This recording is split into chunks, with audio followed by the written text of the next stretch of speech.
Good afternoon.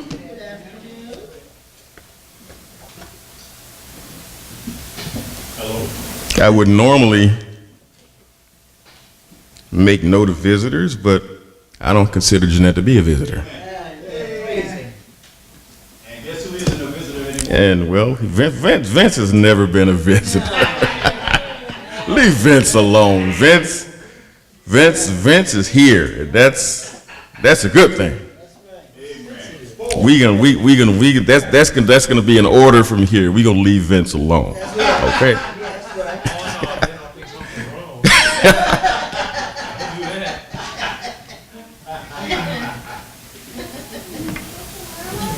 First things first, I would like to be the first, well, I probably am the first, to officially wish you all and welcome you to God's New Year.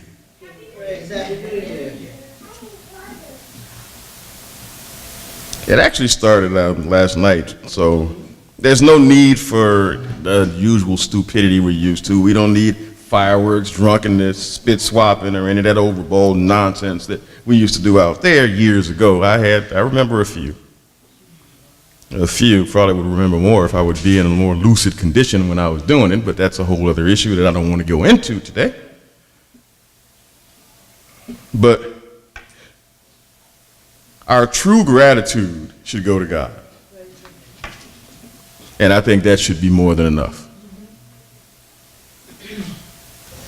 The world, as always, goes too far with certain things, and it goes into, I could go into all of the stuff that, for instance, we're told to get rid of sin. And what do they tell them? Oh, well, just take it out for your life for 40 days. Just give up your favorite sin for 40 days and just give it up for Lent. And I look at it like this: if you get up for 40 days, why not just give it up? And why wait for someone else to be told? You know it's sin, so you know it's got to go. There's no point to hanging on to it. What is it, fun or something? Oh, never mind. Never mind. But to get started and drop anchor, we have to get to the point where we're not afraid to question scoffers. They will come at us all kinds of ways. Oh, you all aren't doing this right. You don't know what you... I can't tell you how many times you turn on the radio and you hear people, the first thing, the churches should deal with the problems out there in the world. The churches should deal with what's happening. The churches should do this. And finally you listen to the person for a while and come to find out not only are they not in a church, in many cases they don't even believe in God. So how are you in any position, I won't name any names, to tell people of God how to solve the world's problems not through God, through the church? And I'm wondering, when they say church, are they talking about a physical building? Or are they talking about an organization, or how do they expect this to be done?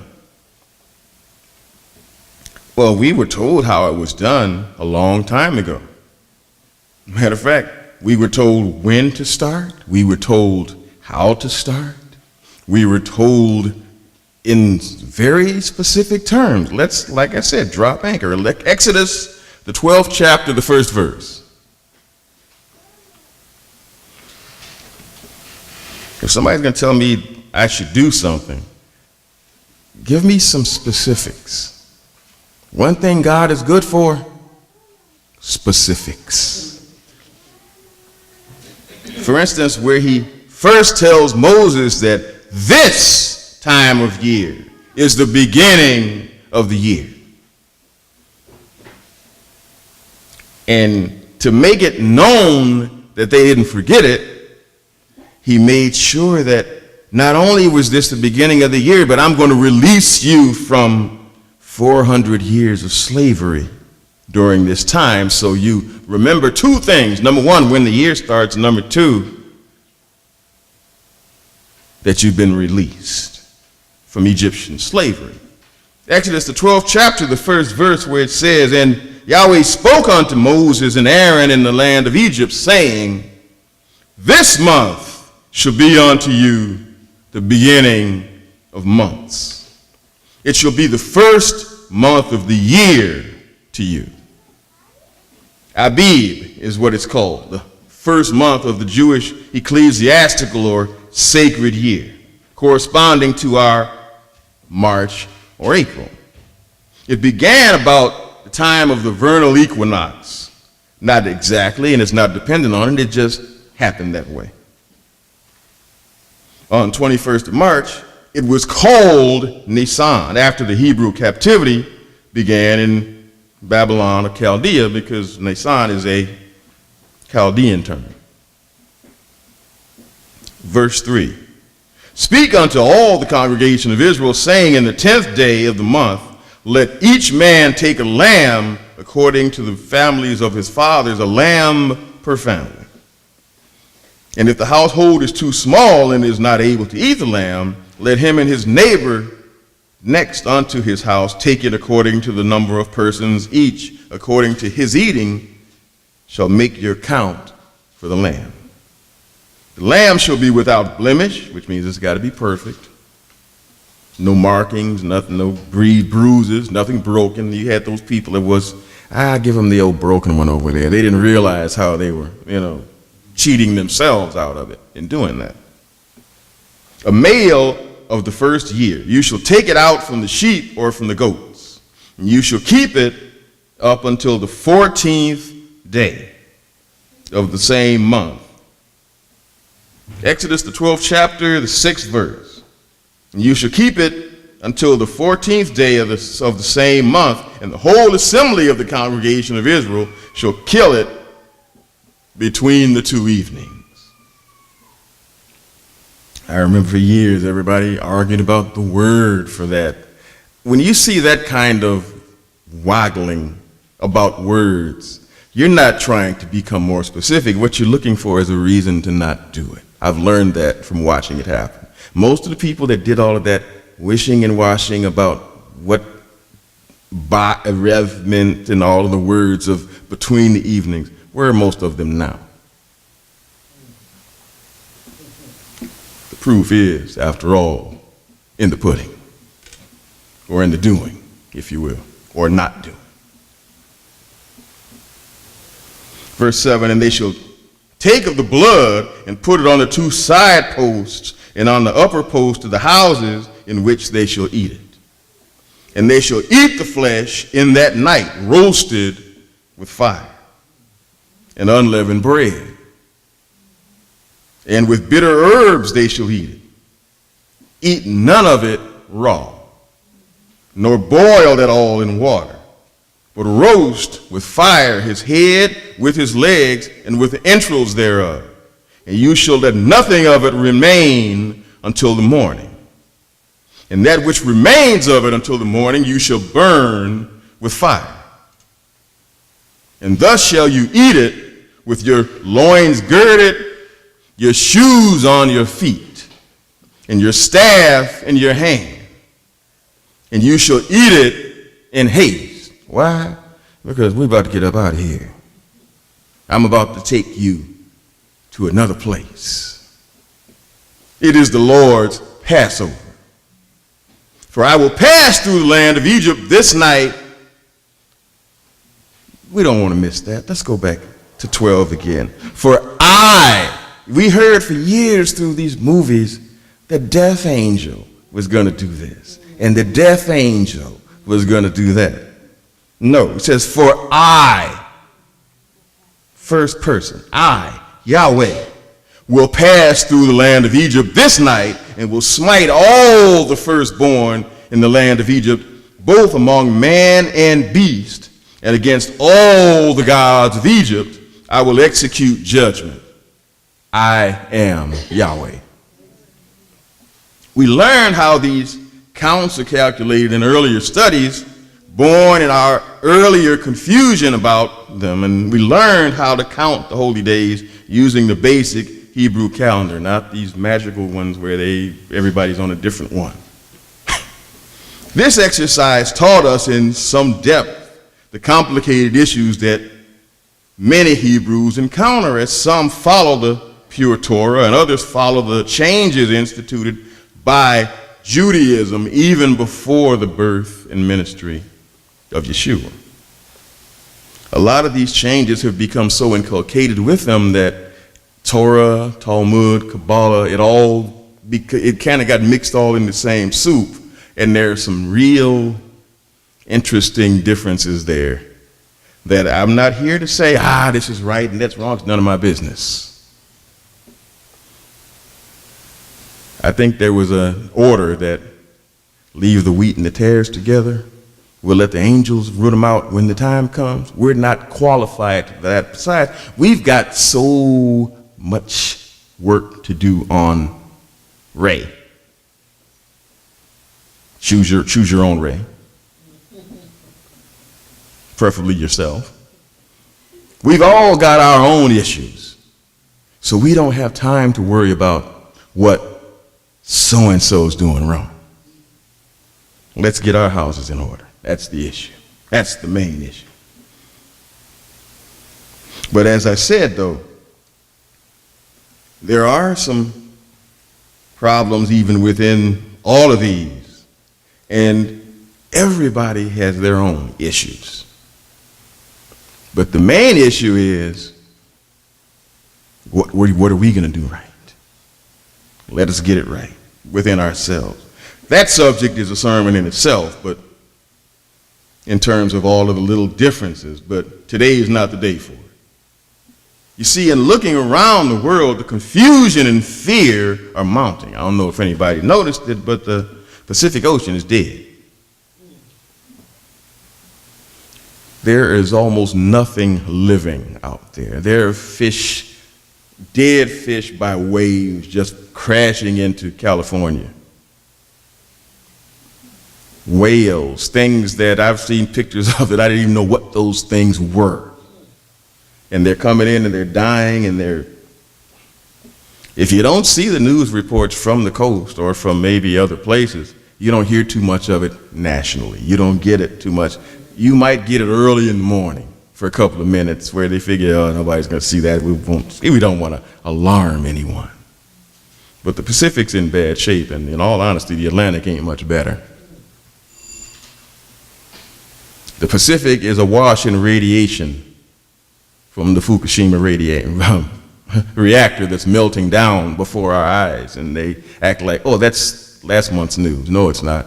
It's still melting down, and it's still shooting gallons of radiated water into the Pacific.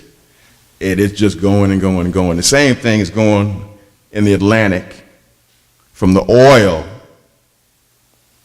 in the South. The BP thing that blew up a couple of years ago, that oil is still there. So you have to be very careful with what you eat. It would be better to eat inland fish, not coastal fish. Coastal fish, bad news. That's just one thing. There's a lot of other stuff going on out there. A lot more stuff going. You got the waters, you got all this politics, and you would think that churches would be praying. One poor soul has asked his congregation to raise funds to purchase him a second jet. Says he needs 60 million. 65, I'm sorry. The first thing that Bad Ray said, let's go see how much does a Learjet cost these days. I chose not to. Wasn't my business. I think we said we're going to leave that alone. But that was the request. You see, stuff like that is one of the reasons many people are so angry and lack any true respect for religion. Many simply have given up on religion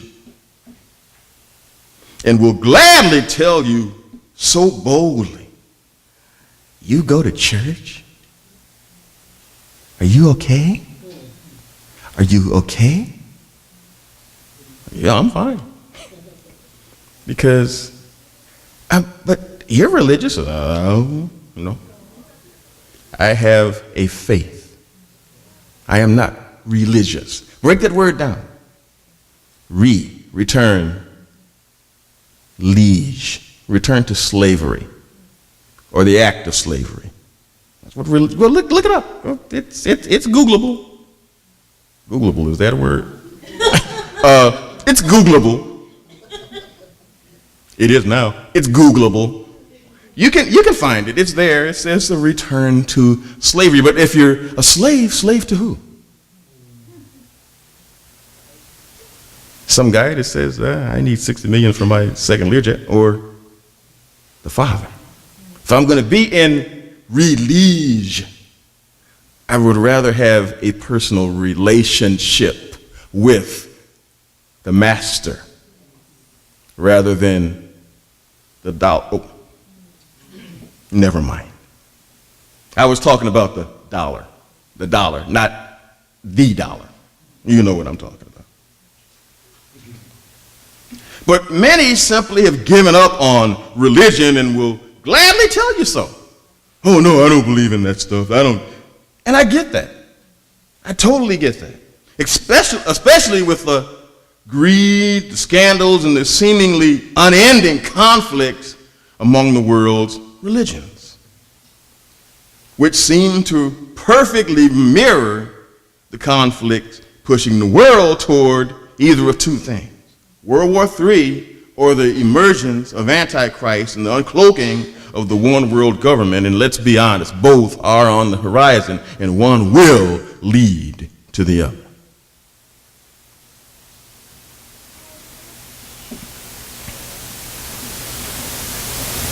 With that going on, we can no longer be confused about where we stand in God's way. Forgot to give you a little title here. Clear your mind along with your house this Passover. Clear your mind, or clean your mind along with your home this Passover.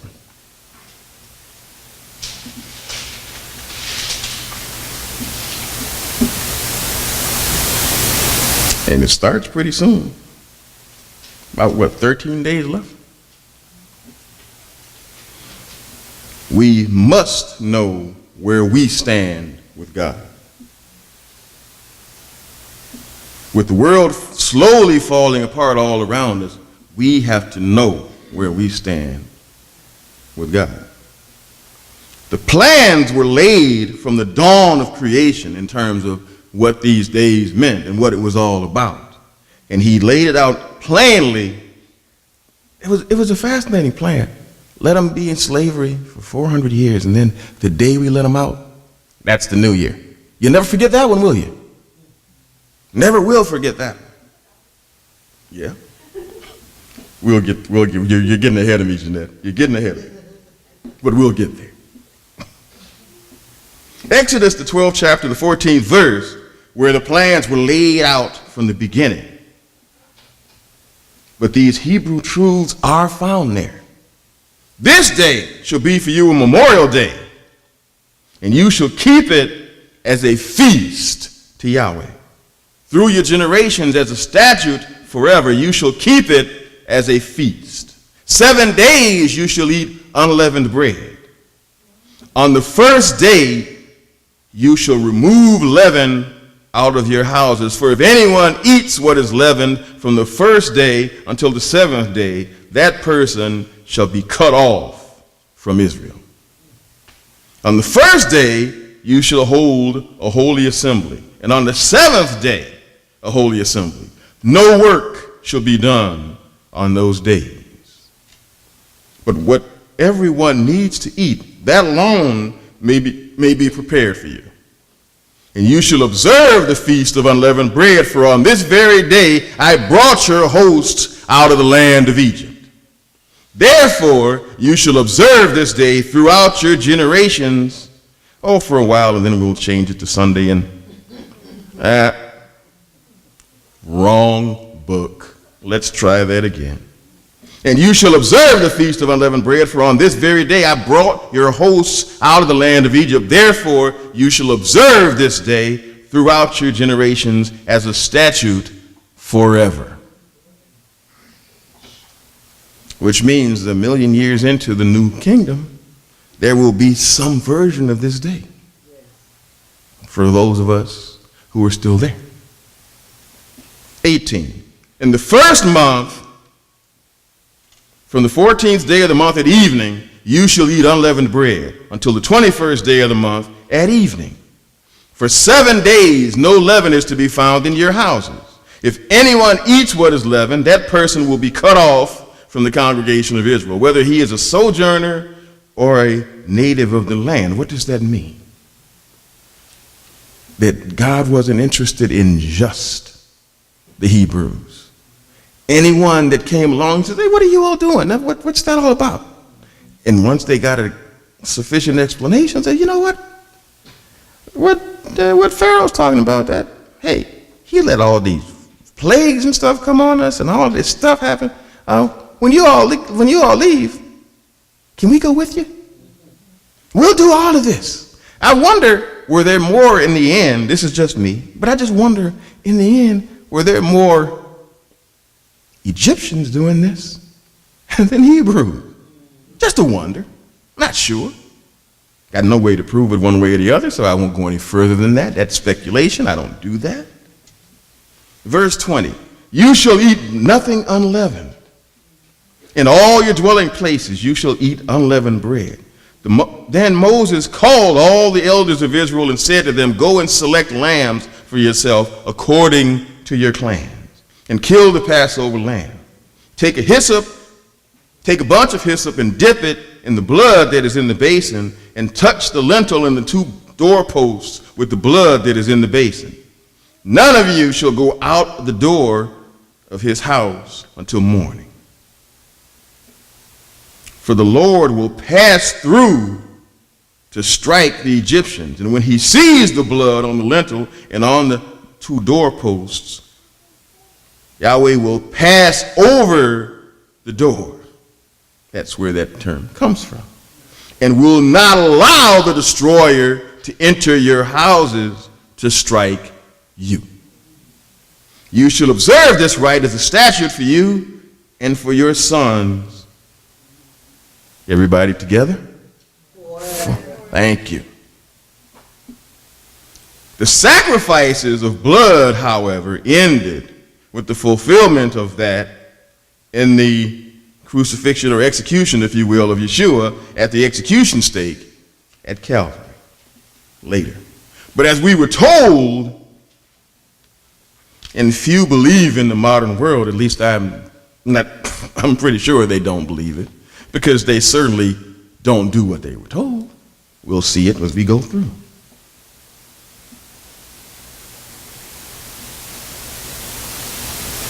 These holy days, we were told, will be kept forever. That's a long time. Many to this day say that this wasn't even done in the New Testament. And I help reading, and I can't help wondering, what are they reading? And then I had to think about it a minute, and we'll talk about that a little later. But just to clear up the confusion, the befuddlement, or whatever it is, perhaps a veil. Let's go to Mark, the 14th chapter, the 12th verse. It's there. I assure you, it's there. At least it was last night when I wrote this. It's not like I snuck it in there this morning. Mark, the 14th chapter, the 12th verse, where it says, and on the first day of unleavened bread, anybody got Easter? Didn't think so. And on the first day of unleavened bread, when they sacrificed the Passover lamb, his disciples said to him, where will you have us go and prepare for you to eat the Passover? That's one. Surely this isn't in all Bibles, right? You got it. We've all got this, right? All right. Matthew, the 26th chapter, the 17th verse.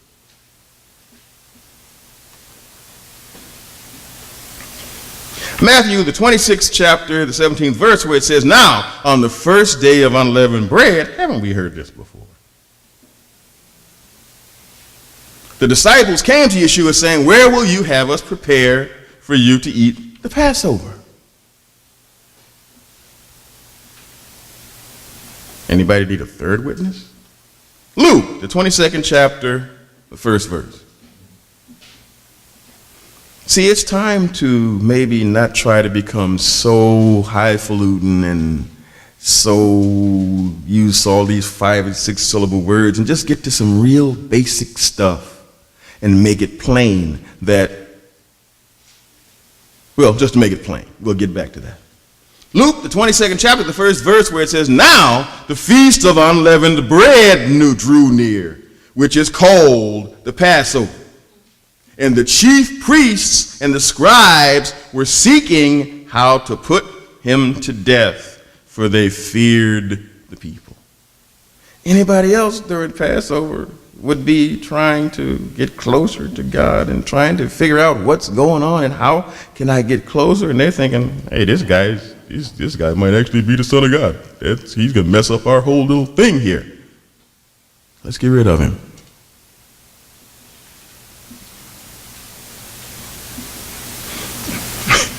There is, however, a third witness. Also, I don't know if anybody noticed this before, but where is all of this instruction saying that the holy days are only in the Old Testament and it's not in the New and we don't have to do it anymore? We just saw it in the New. Therefore, where's that thing that says we don't do it anymore? Where's that at? And what sense does that make? No one seems to be aware of where, when you ask them, well, show me where it says don't do it anymore. And they'll say, oh, when that happened, it meant that. I said, it didn't say that. As we've said so many times in the past, it's not, and we're finding this out hard because we like to think we're kind of smart. We kind of think we're kind of smart, but that's not what it's all about. This isn't about, I said it before, I mean it. It's not about intellectual assent here. If you're not called to this time period, maybe there's a veil over your eyes. Maybe there's something there to keep you from seeing it now because you might see it and believe it, and then a year or two later, some pretty girl comes along or some ugly guy comes along or something you want to do comes along, and you forget all about it, and God says, hey, remember that little deal we had? And you wind up falling because you just weren't ready. Just weren't ready. So don't get into that, oh, we're smarter than they are. They don't know anything. They can only count to 3. That's the one you hear all the time. Well, they can't even count to 3. Third graders can count to 3, yes, but they're not old enough to be baptized because they don't get the intellectual piece yet. Oh, but we do, right? Let me stop. You're cloaked from seeing what is right in your eyes.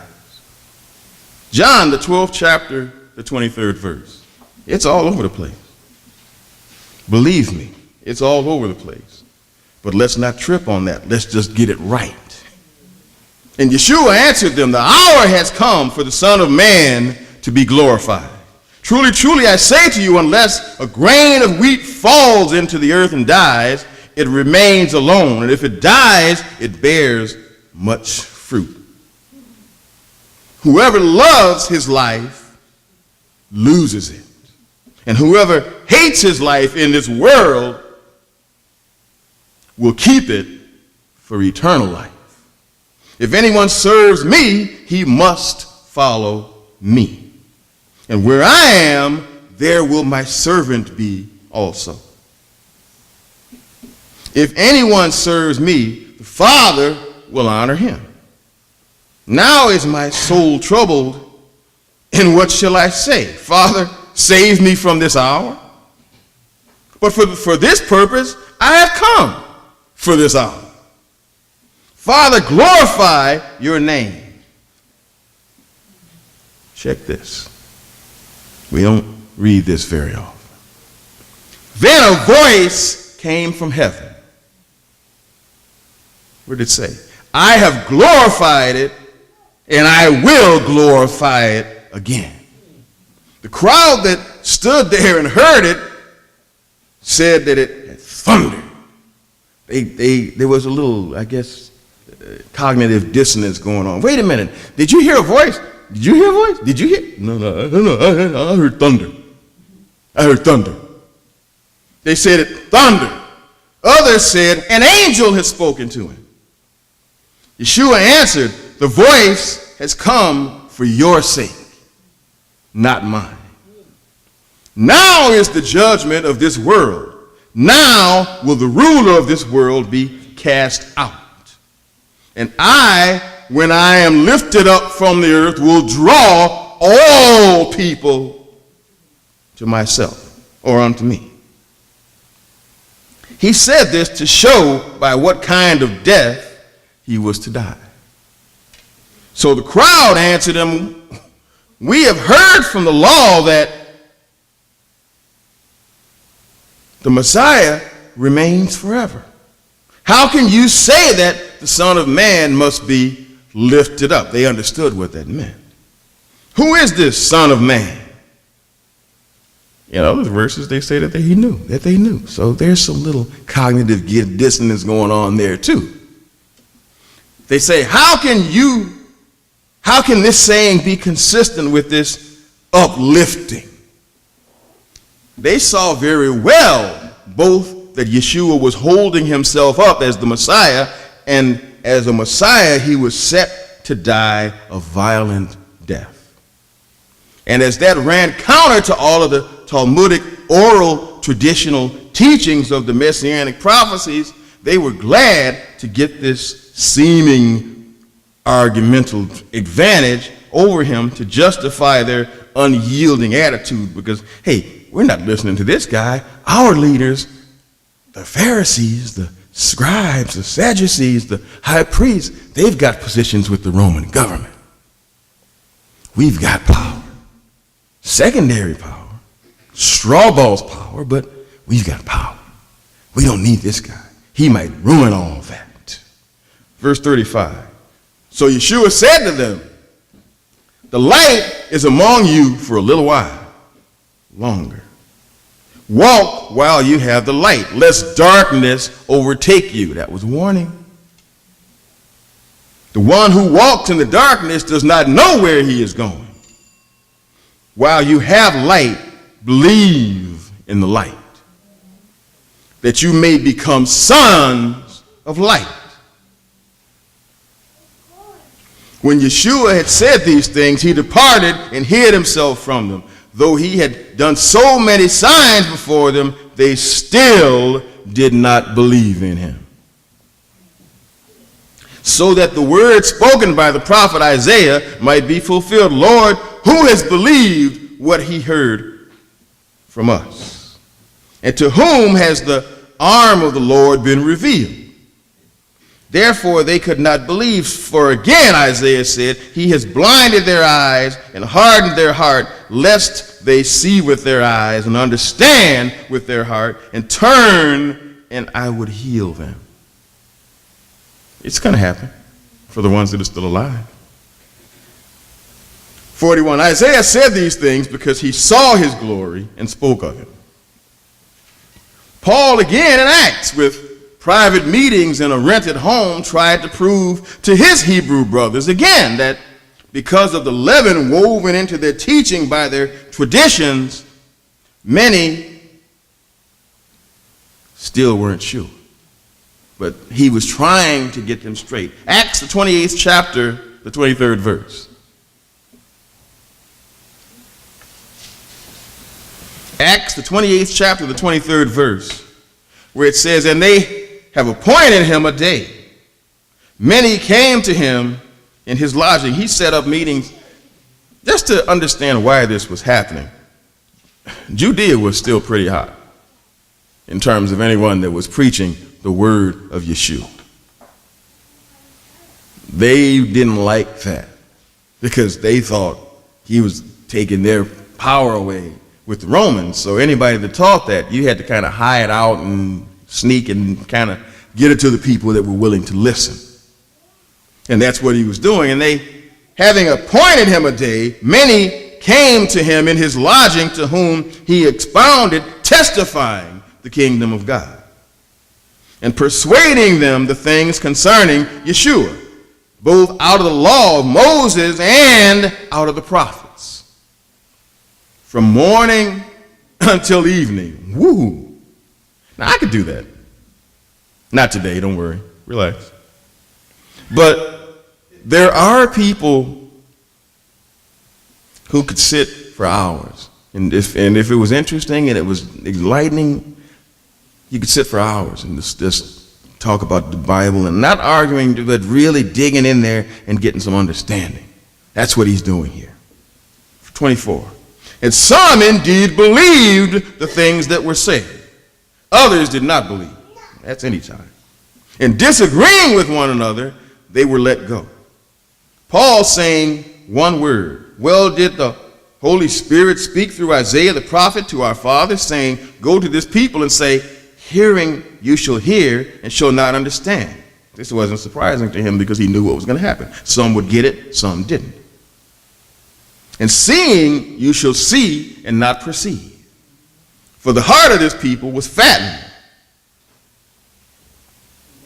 and they have heard with their ears dully. In other words, they just kind of heard it, but I don't know.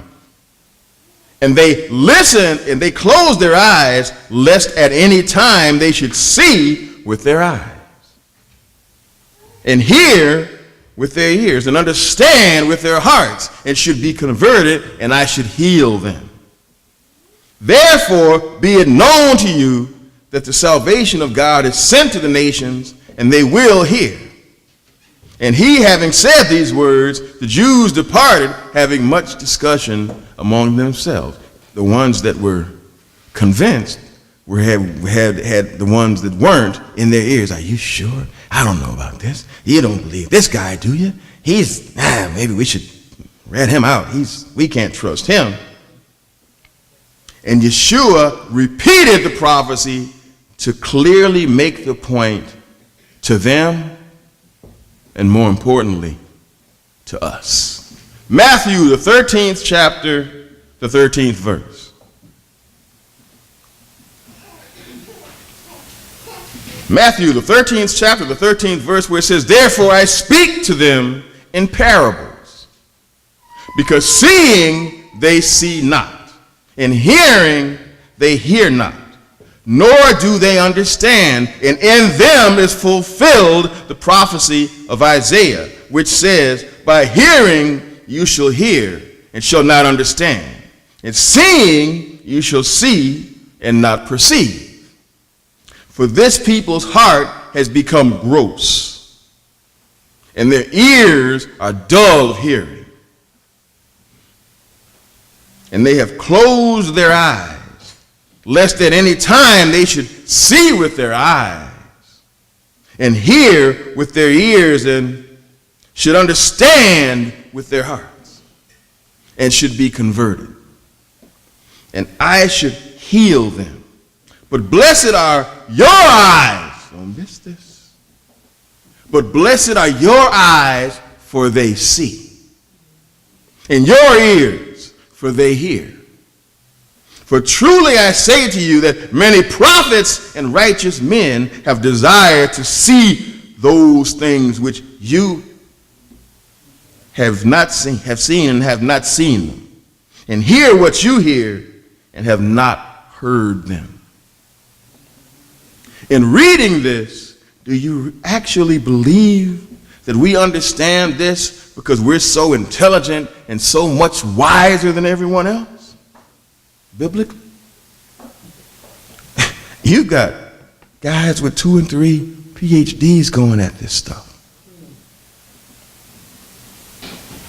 And somehow they don't get it. You got folks that have been teaching in churches and they got big, huge churches all over. They don't get this, but we do. Does that mean we're so great? No. Thank God that he saw something in us that, hey, let's give it to them, see what they do with it. Can't say we're so intelligent, so biblically wise. I know I'm not. But I believe that we were called out, baptized, had hands laid on us, and God saw our willingness to obey him, and he opened our minds to understand things that far better educated folk scoff at and never see, because they have a stronger belief in their education is in this dying, fallen world than they do in the creator of the universe who planned it and set forward this plan of salvation. Now, note again what Paul says about this, and we've been through this before. 1 Corinthians, the 1st chapter, the 23rd verse. We remember that one. But we preach Christ crucified, to the Jews a stumbling block. Why? Because they never believed he was the Messiah. And to the Greeks, foolishness, because they were looking for something that made more sense intellectually. But to them, the called out ones, both Jews and Greeks, Christ is the power of God and the wisdom of God. Because the foolish thing of God is wiser than men, and the weak thing of God is stronger than men. For you see your calling, brothers, that not many wise men according to the flesh are called. Ain't that the truth? Not many mighty, not many noble. But God has chosen the foolish things of the world to confound the wise. And God has chosen the weak things of the world to confound the things which are mighty. And God has chosen the base things of the world and things which are despised. If you really want to know, go to, say, Revelation and give that description of Christ, where it said that he had kinky hair and golden skin, and watch how angry people get.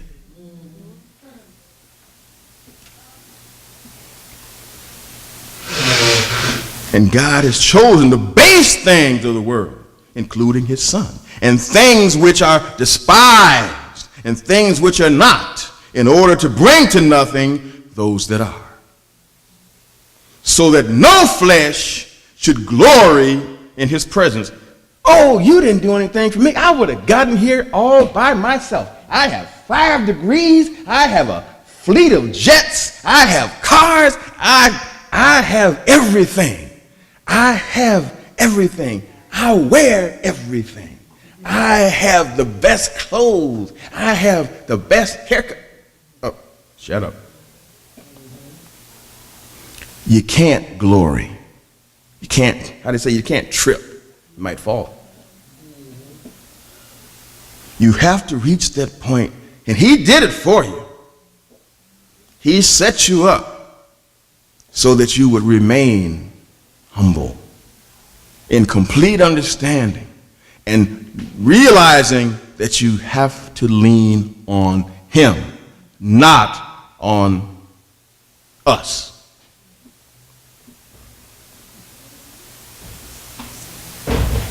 God has chosen, as I said, the base things of the world and things which are despised and which are not, in order to bring to nothing things that are, so that no flesh should glory in his presence.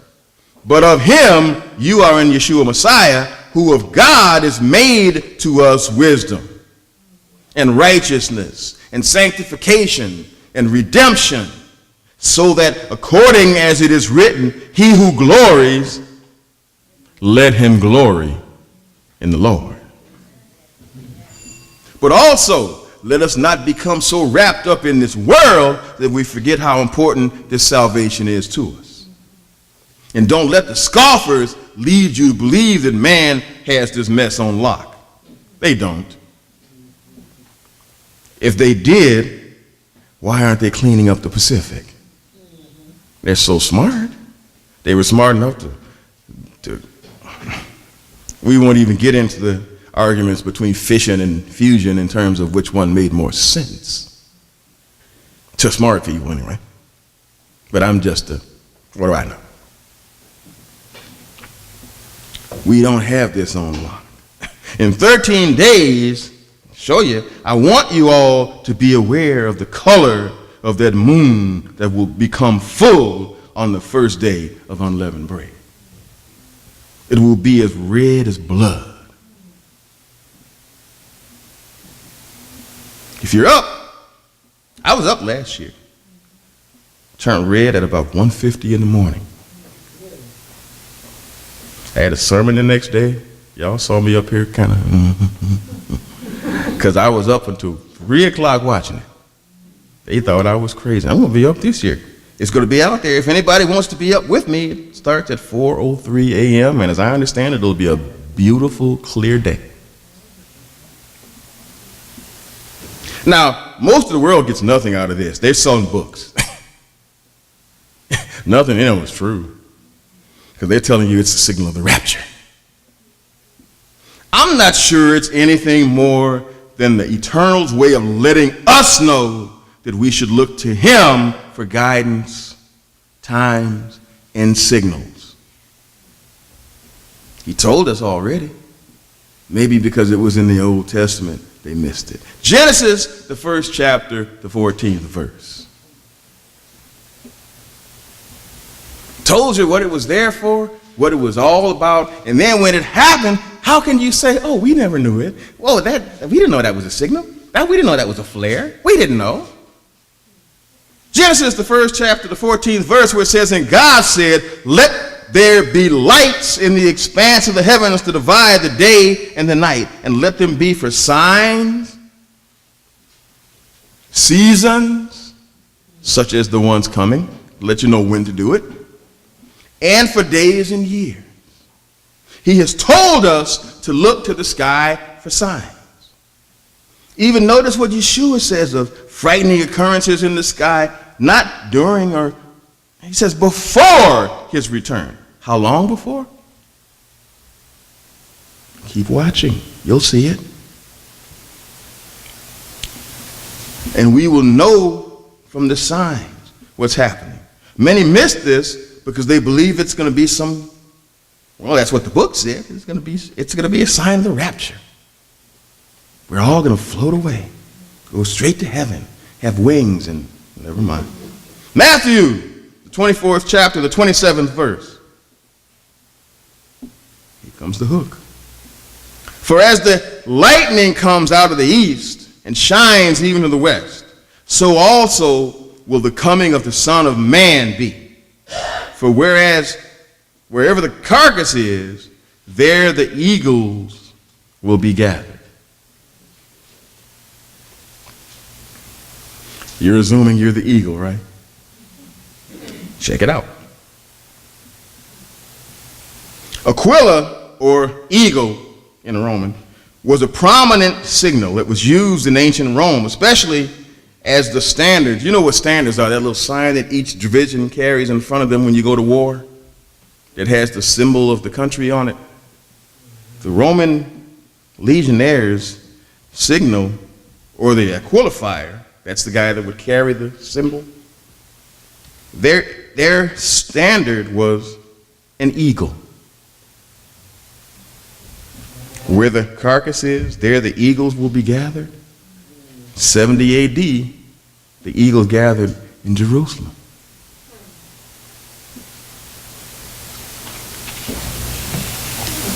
Wiped out everybody there just about, except for the ones that ran. And they were warned to run. Each legion of 1,000 men carried an eagle.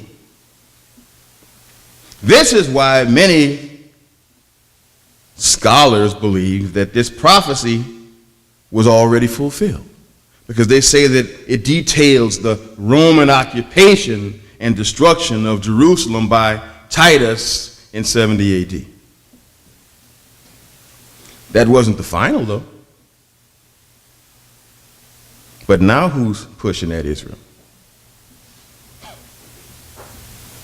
The final fulfillment of this prophecy is coming in the near future. Considering how many troops we have spread all over the world, not only through the United States, but through their puppet, the United Nations, I might add that the symbol of the United States is also what? Just something to think about. Not saying anything, just something to think about.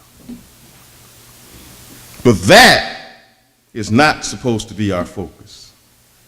We should be focused on cleaning our homes in preparation for the coming days of unleavened bread. We pray over the home, we begin to sweep up, and if you've got anything left over now, eat your leavened products now or give them away or something, but get it out of there.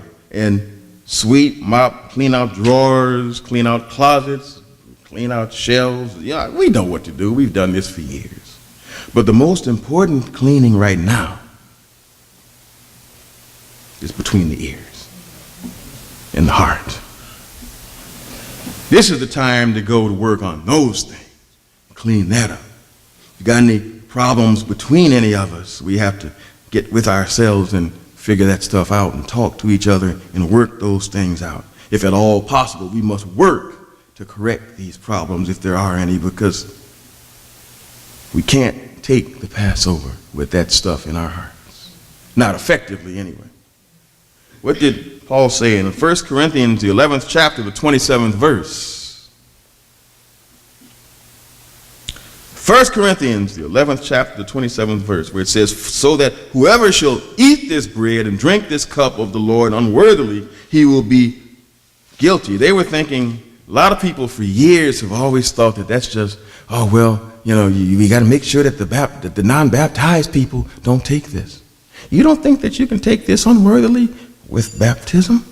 You don't think that you can take this unworthily with the Holy Spirit? I've seen it too many times. 28, but let a man examine himself so let him eat of that bread and drink of that cup. This is the time to work the problems out.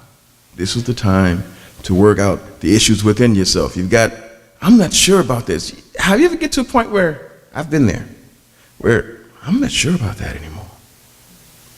Check that stuff out. Look at it. Find somebody that maybe has a little bit better grasp. Ask some questions. Clean it up. Because the more sure you are of this, the more sure you are where you plant these. Because when you see people kind of missing days, made some phone calls this week just to see where people were. Some are going to be here. Some are going to be elsewhere, but they found other churches for where they're going to be. And others just didn't have an answer. Okay, I can deal with all that. I'm not here cracking a whip. I'm just asking questions. That's all I'm here to do. I can't do any more than that. But it's obvious that we've got folks that, not only here, not only among us, but among other groups where they're not sure anymore. And I wonder if that unsureness is coming from a lack of teaching on our part, or is it coming from too much dabbling in the politics of this world? Just wondering. But separate that stuff out. It's there to confuse us. It's there to fool us. As a matter of fact, one of the things that's going to allow this one world government is the idea that it's all going to be by and for God. The first 3.5 years are going to prove that to the people that are lukewarm, but it's going to scare the living daylights out of we who know the truth. Because once they say, all right, Sunday, Saturday, doesn't matter, I'm nervous now. They say, well, yeah, you can eat little shrimp. It's okay. You can eat a little How you can eat a little of this? It's okay. Now I'm a little nervous. But after 3.5 years, when the whip comes down, you will worship me. At that point, you might be too bought into the world to disengage. So maybe the time to start looking for the truth is now and leave the world alone. I'm not saying turn that television off. The Bible said watch, but it didn't say get hooked on it. It didn't say believe everything you see. You hear people all the time, oh, if they were lying, they would have got sued a long time ago. The most of the people you hear say that have never been in court. Never been in court, and don't know that a lot of times, Your Honor, may we approach the bench? They walk up and you hear some, and next thing you know, that whole case is going away and nobody knows why but the lawyers and the judge. We don't know what the deals were. You don't know what happened, but all of a sudden that case went away. And all of a sudden now they can continue to lie to us, unabated. If that wasn't true, we'd have been sued. And they were. It got bought off. What you gonna do? 1 Thessalonians, the 5th chapter, the 21st verse. You all read it to me, and you'll understand what I'm talking about. I'm through reading. Read it to me. 1 Thessalonians, the 5th chapter, the 21st verse.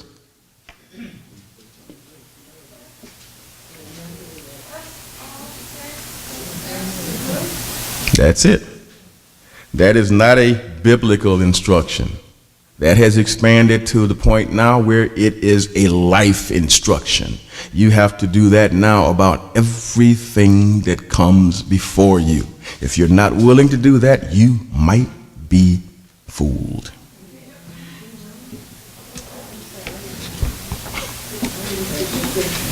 That's all I can tell you. Let's get ourselves ready. Let's go through this and let's have the most amazing holy days we've had since we've been here. God bless you all.